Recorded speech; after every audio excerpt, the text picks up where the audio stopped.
Breaking news today. Putin was planning to invade Kazakhstan if Kyiv had fallen. If Putin had been able to occupy our country, then Kazakhstan was next on his list, Danilov said. Also, Lukashenko, who can't manage more than a 300-meter walk, decides to forego breakfast with Putin in Moscow. According to the secretary, Russia has had no trouble winning the war against Ukraine. He also made some remarks about the arrival in Moscow of the presidents and prime ministers of Kazakhstan, Kyrgyzstan, Turkmenistan, Tajikistan, and Armenia for the Victory Day parade.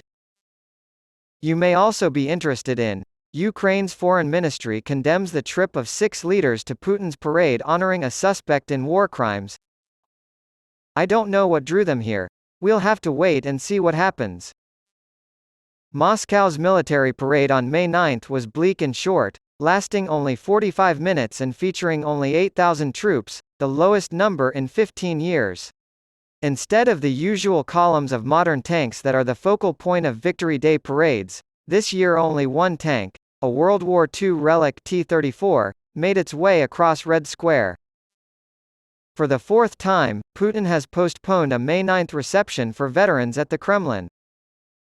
Kazakh, Kyrgyz, Turkmen, and Tajik heads of state attending the parade in person was deemed immoral and unfriendly by the Ukrainian Foreign Ministry. We're broadcasting the Ukrainian perspective around the globe. Help us out with a one-time gift, or join our Patreon. Check out the new Voice of Ukraine for the original article.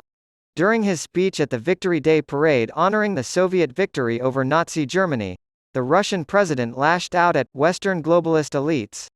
Public confidence 200,000. The new Russian weapon is reportedly changing the course of war in Ukraine. U.S. threatens catastrophic World War III with Russian military placed on high alert over Syria. How to get a flat stomach. 9 tried and true exercises. vractualidad.com. They are no longer concealing the fact that they intend to start a war with China. Comment: Putin is preparing for defeat ahead of Ukraine's massive spring offensive, according to Tabula.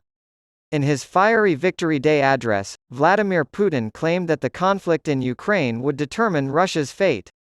During his speech at the Victory Day parade honoring the Soviet victory over Nazi Germany, the Russian president lashed out at Western globalist elites.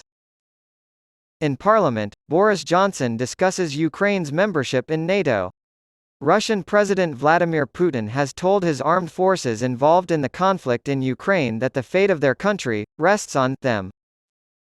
The Russian leader made the remarks during his speech at Moscow's annual Victory Day parade honoring the Soviet Union's victory over Nazi Germany.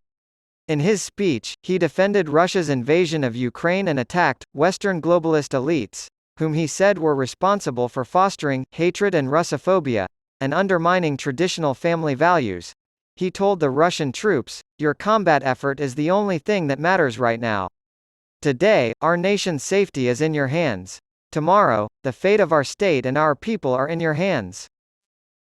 Only government officials and veterans were allowed into the restricted military parade. Putin claimed that a real war had been unleashed against Russia, despite the fact that Russia had invaded Ukraine in February of last year. Security measures this year dampened the usually boisterous celebrations in Red Square, and many Victory Day events were cancelled in some regions of Russia.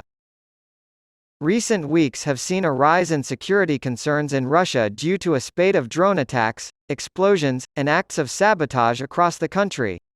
On May 3, the Kremlin was allegedly attacked by a drone in what Russia claimed was an attempt on Mr. Putin's life. Russia has pointed fingers at Ukraine and the United States for this incident, but both have denied any responsibility.